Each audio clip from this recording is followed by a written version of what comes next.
Well, good morning on day 36 of El Camino, day 3 of my trip to Fisterra. Waiting for the shuttle to take me up to have some breakfast. Shuttle's supposed to be here at 7. Nothing yet. It is very, very windy, hence the windmills in the area. And the thing started shooting already this morning. Should I stay or should I go walking? Today's just full of decisions to be made. I'm walking. I'm not waiting for no shuttle. Almost there. Sun is out and I'm having my café con leche and napolitano. I already saw my first couple of tourists taking a taxi.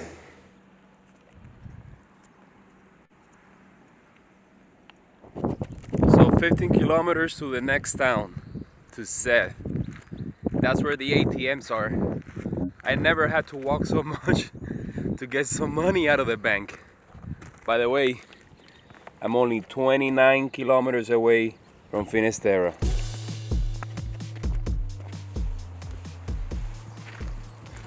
So here's the deal. If I go left, I go to Fisterra. If I go right, I go to Muxia. About the same distance to both. Now, most people are going to Muxia, which means that it's gonna get even lonelier than it was before. But my journey takes me to Fisterra. By the way, you're not gonna believe this, but I left my walking stick. I left it at the bar. El Camino provides and El Camino takes it away. I'm not going back. Even though it's only 1 kilometer, that's my one rule. Never go back. So I guess I won't be burning that stick. And guess what? Not even 100 meters from that marker, I get my first glimpse of the Atlantic Ocean. Oh man. I mean, check this out.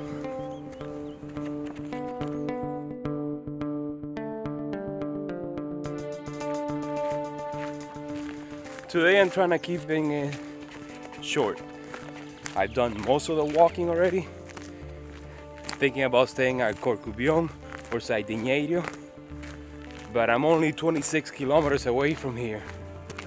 I could go all the way, but no, no, don't get me started. No.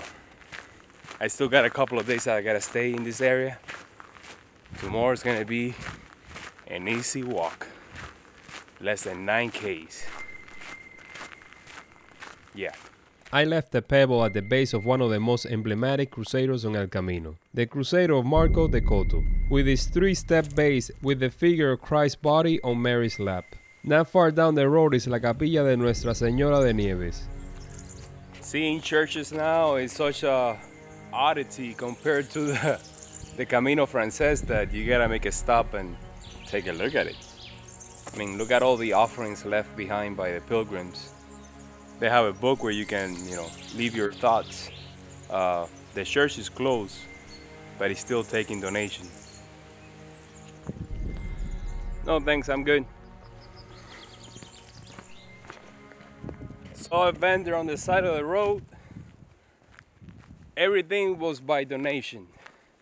All the little things I had there, the gift, the sodas and fruits, donations. I had to get a banana. Help the poor guy. He's there in the middle of nowhere. And I had some fun with his dog that wanted to take it away from me. Don't touch the banana. The banana belongs to Shango. The landscape is constantly changes from patches of forest and wild bush to pine tree plantations with open views of the ocean far in the distance. The winds are starting to pick up, making the trees rock and sway with every gust.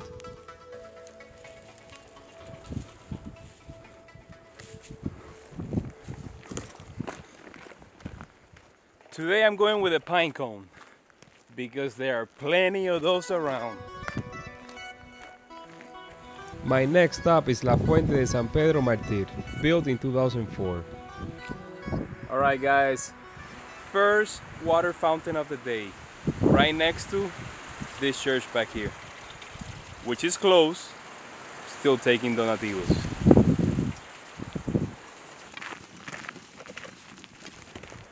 That is one way to carry your backpack. On flat terrain, I guess. The strong winds clash into the mountains after crossing over the Atlantic. The area is ripe for wind farms, and you can see the windmills as far as the eye can see. Don't know if you can make it out, but I can see the town of Fisterra, the road, and the lighthouse. That's where I'll be tomorrow.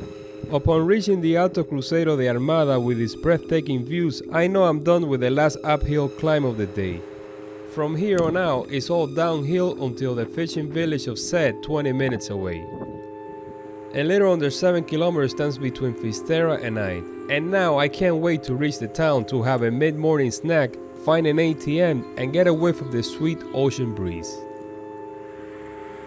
So I made it to the town of Sed. Let the hunt for an ATM begin. I already have my orange juice and now I'm having a Red Bull. That's right, haven't had one in over a month. Don't judge. In my search for an ATM, I walked past the municipal cemetery overlooking the bay, reminding me of the mysterious disappearance in 2009 of a local businessman days before being exhumed for a paternal DNA test in the cemetery of San Adrián de Toba up in the hills. My search took me past back alleys and winding roads by the Taquerón albergue in the center of town, and finally to the local bank. Finally making to the water's edge was the icing on the cake.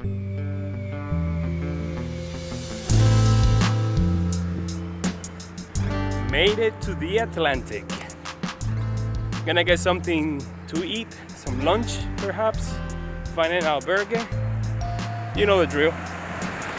Settle in, because tomorrow is a big day. Tomorrow I get to Fisterra.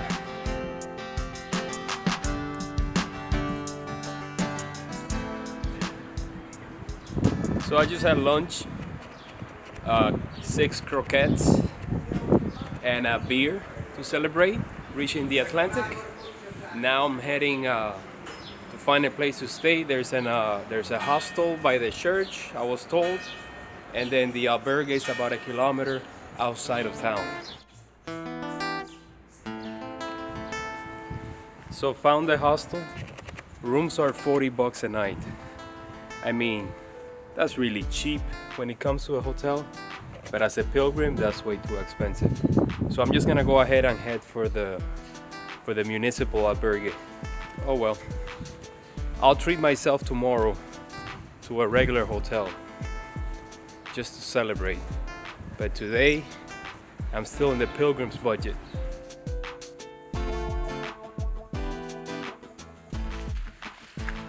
What is this? It's kind of like walking by a fortress or something. Pretty cool. I wish the exit to every town looked like this. Look at this stone wall. Look at all these flowers, and here I am with a pine cone. So close, man. I just walked by a group of Germans. They were rolling up a joint. I guess everyone has their own way to celebrate getting to the Atlantic. Should be very close to the albergue. It is 1 o'clock and the sun is kicking. This place looks abandoned. Man, I don't know. If they don't have food and Wi-Fi, I'm out of here.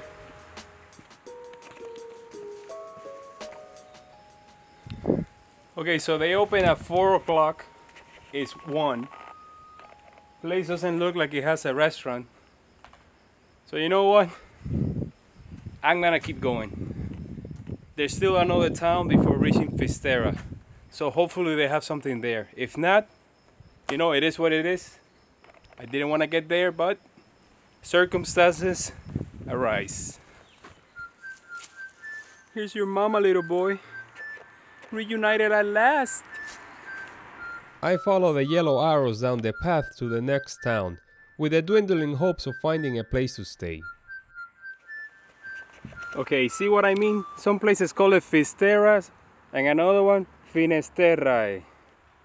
Which one is it? Do you know how close I am? 7 kilometers after walking almost 900 to get here. This thing has a range of 7 kilometers. I can technically fly there and back on one battery. That's it. I'm going. I'm sorry. I'm going. I guess I'll have to stay there 3 nights instead of 2. Sardinero is the last fishing village before reaching Fisterra, with very few accommodations catered to tourists, and therefore priced out of every pilgrim's budget. I can see Fisterra already and the lighthouse.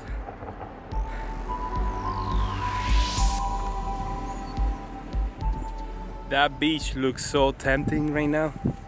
I could just go in there and jump in.